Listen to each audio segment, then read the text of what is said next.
कथा को आरंभ करते हैं। और होता क्या माता बहन भाई बंधु ध्यान देना जी।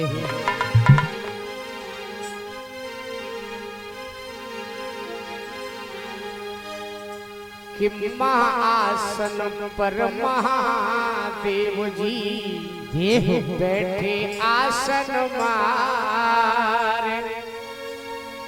कि महाआसन पर महादेव जी बैठे आसन मारे।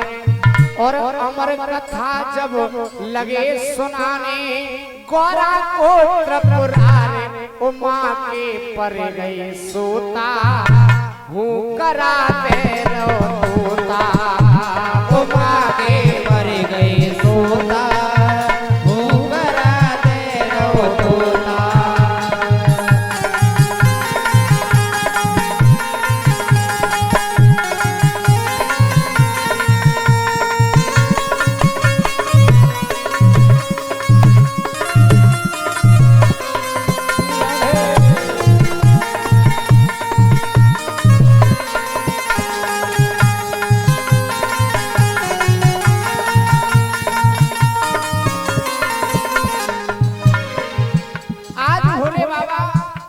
अमर कथा सुनाने लगे पार्वती को। और भैया अमर कथा कोई अलग कथा नहीं है, यही भागवत की कथा है जिससे भोले बाबा पार्वती को सुनाने लगे। और पार्वती को कथा सुनते सुनते नींद आ गई। और नींद की जगह हुकरा उनकी जगह तोता देने लगा जो उसमें बैठा है छोटा सा सुख। क्या हुआ? अरे महाआसन पर महादेव जी बैठे आसन मारे। अरे महाआसन पर महादेव जी बैठे आसन मारे। अमर कथा जब लगे सुनाने गौरा को त्रिपुरारे। उमा के पड़ गए सोता वो कराते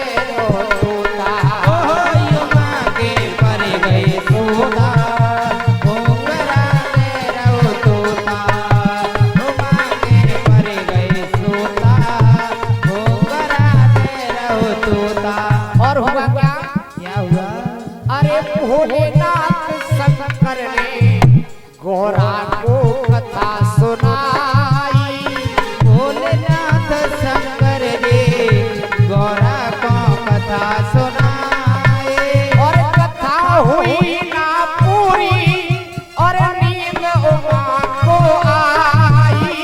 कथा हुई ना पूरी और नींद उमा को आई। कथा हुई नहीं पूरी और नींद उमा को आई। और भोलेनाथ की समझ न पाए। भोलेनाथ की समझ न पाए। और तोता की हुंकार उमा के पड़ गई सोता वो कराते रोता। उमा के पड़ गई सोता वो कराते रोता। उमा के पड़ गई सोता वो कराते रोता।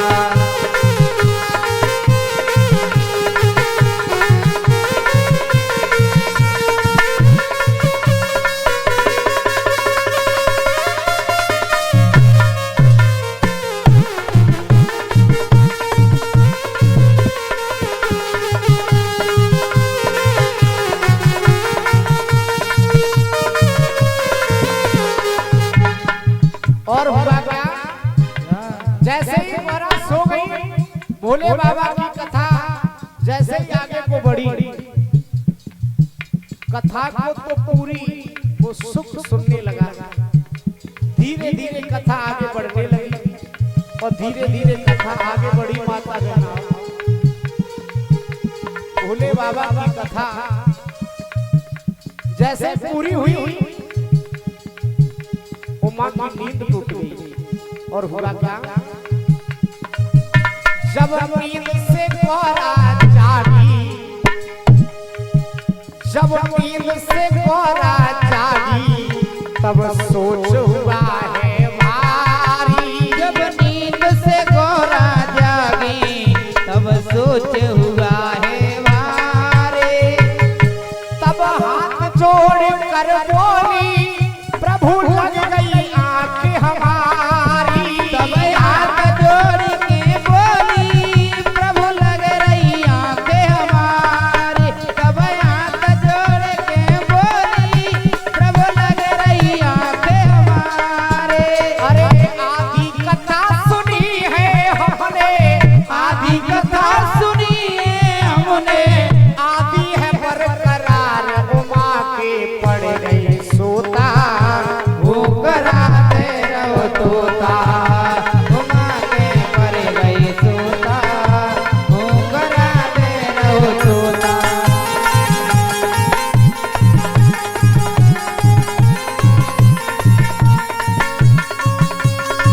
देवरा जी जागी बोली, प्रभु मैंने कथा नहीं सुन पाई, थोड़ी मेरी आंख लग गई। भोले बाबा सोचने लगे आंख लग गई कि हाँ। बोले फिर ये हुक्रा किसने दिया? आज भोले बाबा जानने लगे कि ये हुक्रा किसने दिया है। तब क्या हुआ? तब कहने लगे शंकर ये कथा सुनी है किसने? कहने लगे शंकर ये कथा सुनी है किसने? तब कहने लगे शंकर ये कथा सुनी है किसने? अब कहने लगे शंकर ये कथा सुनी है किसने? मैं जिंदा नहीं छोड़ूंगा ये दिया हुक्रा जिसने। जिंदा ना छोड़ूंगा ये दिया हुक्रा जिसने। जिंदा नहीं छोड़ूंगा ये दिया हुक्रा जिसने। जिंदा ना छोड़ूंगा ये दिया हुक्रा जिसने। आगे आगे तोता दौड़े, आगे आगे तोता दौड़े, पीछे शिव भंडार उमा के पड़ गई सोता। हुक्रा दे रहो तोता, उमा के पर गई सोता, हुक्रा दे रहो तोता।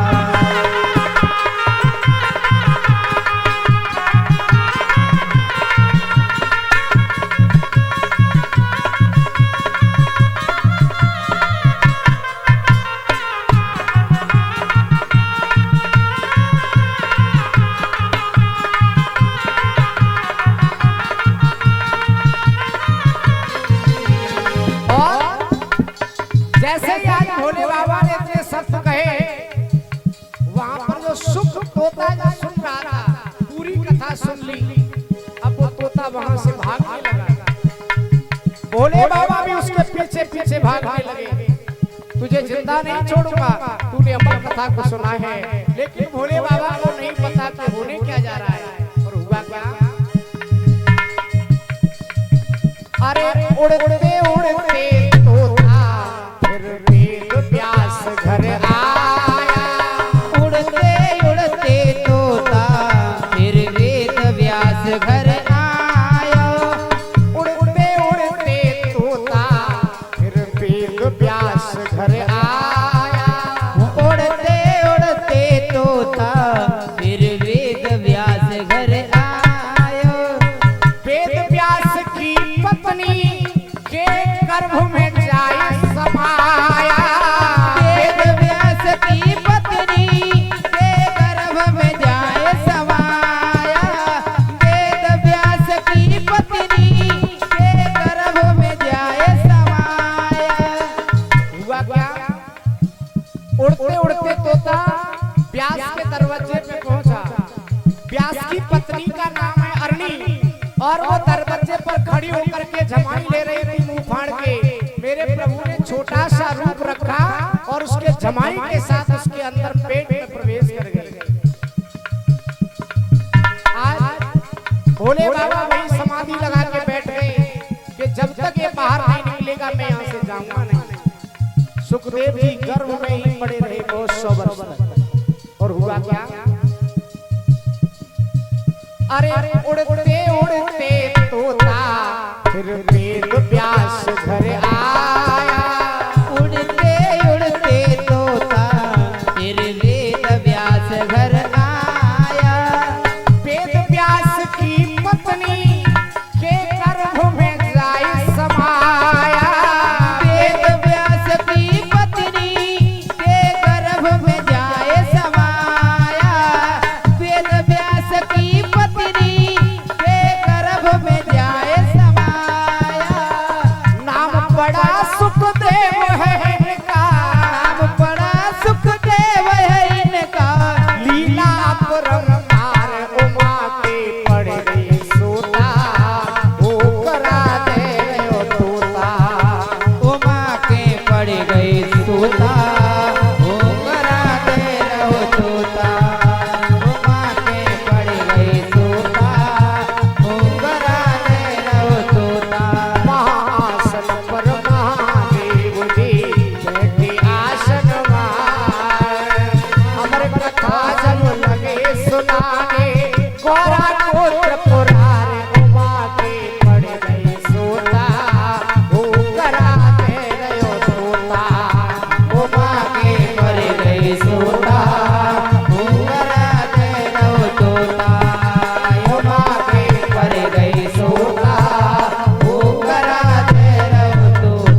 बाबा ने अमर कथा को सुनाया।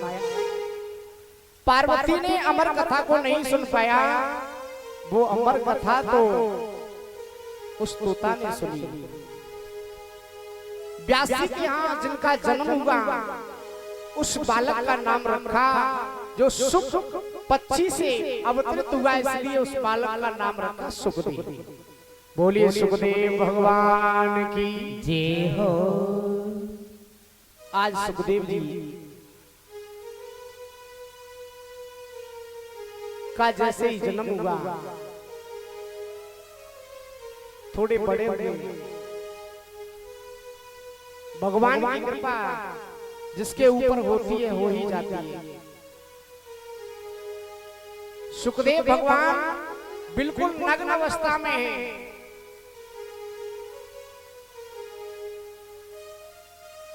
आज भोले बाबा लगोटी को कांचने लगे, थोड़े जवान से हुए, लो भगवान की तरफ खींचने लगी। आज सुखदेव भगवान वहां से चलने लगे। कहां? जहां पर परीक्षित जी इंतजार कर रहे हैं। सुखदेव जाने लगे, व्यास जी उनको रोकने लगे, अरे बेटा तू कहां जा रहा है? व्यास भगवान पीछे पीछे दौड़ रहे हैं और सुखदेव नग्न अवस्था में जाने लगे। आगे आगे जा रहे हैं, किसी की नहीं सुनते, चले जा रहे हैं। एक नदी के किनारे कुछ स्त्रियां नग्न अवस्था में नहा रही थी। वो ज्यों की त्यों खड़ी रही, अपने अंगों को नहीं ढका, और जैसे ही व्यास जी पीछे से आए, उन्होंने वस्त्रों से अपने अंगों को ढक लिया। व्यास जी कहने लगे, अरे स्त्रियों, मेरा जवान बेटा निकल के गया, तुमने अपने अंगों को नहीं ढका, और मैं बूढ़ा जब आया तो तुमने अपने अंगों को ढक लिया। स्त्रियों ने कहा व्यास जी से कि व्यास जी, आपका बेटा जो है वो जितेंद्रिय है, उसने इंद्रियों को अपने बस में कर रखा है। तुम जितेंद्रिय नहीं हो, उनमें और तुम में बहुत बड़ा फर्क है। आज व्यास चर्चा उन स्त्रियों से होती है। सुखदेव जी आगे बढ़े हैं, एक पर्वत पर तपस्या करने लगे। नारद ने 4 श्लोक की भागवत को वहां सुनाया। श्लोक के माध्यम से वो श्लोक सुखदेव के कानों में गए और सुखदेव जी उन्हीं श्लोकों का खंडन कर देते हैं और उन्हीं 4 श्लोक का पूरा अर्थ इस भागवत में रख दिया। वहां से सुखदेव जी वहां पहुंचे जहां पर परीक्षित महाराज बहुत से ऋषि मुनि ब्राह्मणों के साथ में हरिद्वार में पावन गंगा मैया के तट पर बैठे हैं। जैसे ही सुखदेव भगवान पहुंचे, संतों ने पहचान लिया। खड़े होकर के संतों ने सुखदेव भगवान को नमस्कार किया, दंडवत प्रणाम किया, सभी चरणों को स्पर्श करने लगे। छोटे से सुखदेव को परीक्षित के मन में शंका बढ़ गई, ये क्या है? इन संतों की कहीं बुद्धि खराब तो नहीं हो गई?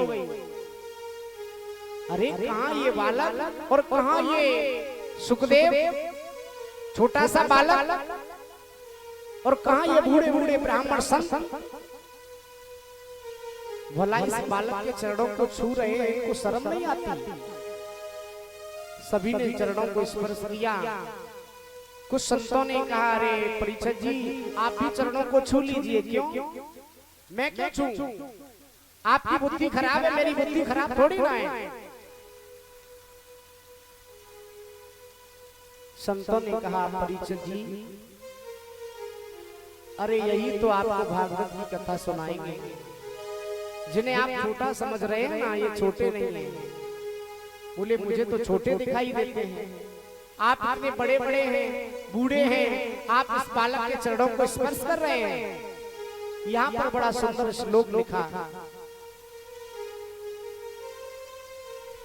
न धन वृद्धा न बल वृद्धा आयुर्वृद्धा स्थितेव च ते सर्वे अपज्ञान वृद्धा किंकरा शिष्य किंकरा। परीक्षित जी, अच्छा एक बात बताओ, परीक्षित जी नहीं आपसे पूछ रहे हैं, माता बहनों भाई भाइयों, तुम्हारे गांव में सबसे बड़ा कौन है बताओ, पता लगाओ सबसे बड़ा कौन है। क्या परीक्षित जी की धर्मपत्नी, तुम्हारे गांव में सबसे बड़ा कौन है? न्यों करे भोले बाबा आए गांव में बड़े थे, भोले बाबा राधे। देखो सोचने की बात है, समझने की बात है। अगर कोई आपसे पूछे कि तुम्हारे यहाँ सबसे बड़ा कौन है, तो कुछ लोग तो विचार करेंगे कि हमारे गांव में सबसे बड़ा फलाना आदमी है, उसके पास 100 बीघा खेत है, उसके पास धन दौलत गाड़ी 4-4, बोले सबसे बड़ा वही आदमी है। कुछ लोग विचार करेंगे कि हमारे गांव में सबसे बड़ा, हाँ साहब एक पहलवान है जो पहलवानी करता है, आखिरी कुश्ती जीतता है, वही सबसे बड़ा है। कुछ लोग विचार करेंगे कि हमारे गांव में सबसे बड़ा महाराज जी हमको पता है, हमारे गांव में माखन लाल की उम्र कम से कम 128 साल हो गई, वही सबसे बड़े। अब बताओ इन तीनों में कोई बड़ा है? कोई बड़ा नहीं है, ये तीनों सबसे छोटे हैं। तभी यहाँ पर श्लोक आया धन वृद्धा, जो धन में बड़ा है ना वो बड़ा नहीं है, न बल वृद्धा, और जो बलवान है आखिरी कुश्ती मारता है वो भी बड़ा नहीं है। आयु वृद्धा स्थितेव च, और जो आयु में बड़ा है 100 वर्ष 150 साल का हो जाए फिर भी वो बड़ा इंसान नहीं है। अरे सबसे बड़ा दुनिया में कौन है?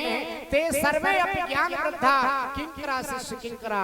अरे इन सभी में जो सबसे बड़ा इंसान है वो ज्ञानवान है, वही सबसे बड़ा है, जिनके अंदर ज्ञान भरा है। एक बुजुर्ग 100 साल का वो भी हो जाता है, जिसे कभी कभी गांव में कहते हैं गैर सूढ़ को हाथी। अरे बुजुर्ग तो वो भी हो जाते हैं गांव में, वो बड़े नहीं है।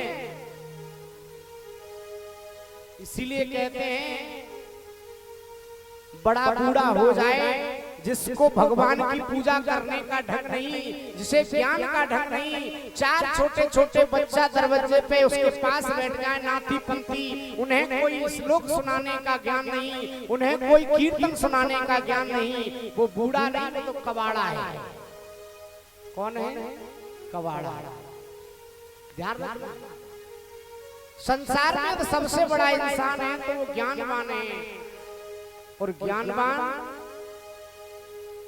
जिसके अंदर ज्ञान का अथाह समुद्र भरा हो, उससे प्रणाम करने में तनिक सोचना नहीं चाहिए, चाहे छोटा हो चाहे बड़ा हो। इंसान को कभी भी उम्र से मत आंकना, अगर आंकना है तो इंसान को ज्ञान से आंकना, क्योंकि ज्ञान ही सभी में बड़ा है। ये ज्ञान वो ज्ञान है कि जल बिंदु निपाते क्रमशः पूर्यते घटः सहेतु धर्मस्य च धनस्य च। ये ज्ञान का संचय जो है ना हमारे शरीर में ठीक उसी प्रकार है। जल बिंदु निपाते क्रमशः पूर्यते घटः। एक घड़ा को रख दो और ऊपर किसी चीज को टांग दो, उसमें एक छेद कर दो। अगर उसमें पानी या रस या शहद जो भी होगा वो एक एक बूंद करके टपकता रहेगा। 1 दिन 2 दिन 3 दिन आखिर में वो पूरा घड़ा भर ही जाएगा। इसलिए कहते हैं बूंद बूंद से घड़ा भरता है। इसी तरह ज्ञान सत्य और धर्म का संचय होता है। और जो ज्ञानवान है ना, ये ज्ञान किसी के बांट का नहीं है। हर चीज का बंटवारा हो सकता है। आपने धन कमाया, आपके बालक ले लेंगे, वो भी बांटेंगे, नाती बांटेंगे, पंथी बांटेंगे। आपका धन तो बट सकता है, लेकिन ज्ञान कभी बटने वाला नहीं है। और न चोर हारम न राज हारम न भ्रात भाजम, न तो ये ज्ञान रूपी धन चोरों द्वारा चुराया जा सकता है, न चोर हार न राज हार न राजा द्वारा छीना जा सकता है, न भ्रात भाजम और न भाइयों के द्वारा बांटा जा सकता है। अरे ये तो वो धन है, सर्वधन प्रधान, सारे धनों में प्रधान है, वो है ज्ञान। जो ज्ञानवान है वो सबसे बड़ा धनी है, इसकी बराबर कोई धनी नहीं है। सुखदेव जैसे ही खड़े हैं, परीक्षित जी के कानों के कपाट खुल गए। ये बात तो मैं भूल ही गया। परीक्षित जी खड़े हुए, सुखदेव के चरणों में प्रणाम किया और सुखदेव के चरणों में दंडवत प्रणाम करके लेट गए। आज सुखदेव जी ने उठा लिया, सभी को बिठा दिया। महाराज ये जो जनरेटर रखा है ना, थोड़ा पास में रखा है, इसे कहीं दूर रखवाया जाए तो ज्यादा अच्छा है। हाँ, आज तो नहीं, कल थोड़ा यहाँ से इसको दूर पहुंचा देना, क्योंकि आवाज कान पे ज्यादा करता है, हमसे भी ज्यादा। बोली गोविंद भगवान की जय हो। जय जय श्री राधे। तो सबसे बड़ा क्या है? ज्ञान। परीक्षित जी ने प्रणाम किया, सुखदेव जी ने आसन लगा लिया और परीक्षित जी आसन पर बैठ गए और पालती मार के आसन पर बैठे हैं, हाथ जोड़ करके प्रार्थना। सभी संतों ने, सभी ब्राह्मणों ने उनसे अनुग्रह किया, प्रार्थना की कि हे सुखदेव, आप इन्हें श्रीमद् भागवत की कथा सुना दीजिए, क्योंकि इन्हें आज के ठीक 7वें दिन तक्षक डस लेगा। इसलिए हमारी आपसे प्रार्थना है, आप इन्हें श्रीमद् भागवत की कथा श्रवण कराएं। आइए यहाँ से सुखदेव के मुखारविंद से परीक्षित जी को कथा सुनाना आरंभ होगा। एक भजन छोटा सा और उसके बाद आप लोग कथा में प्रवेश करेंगे।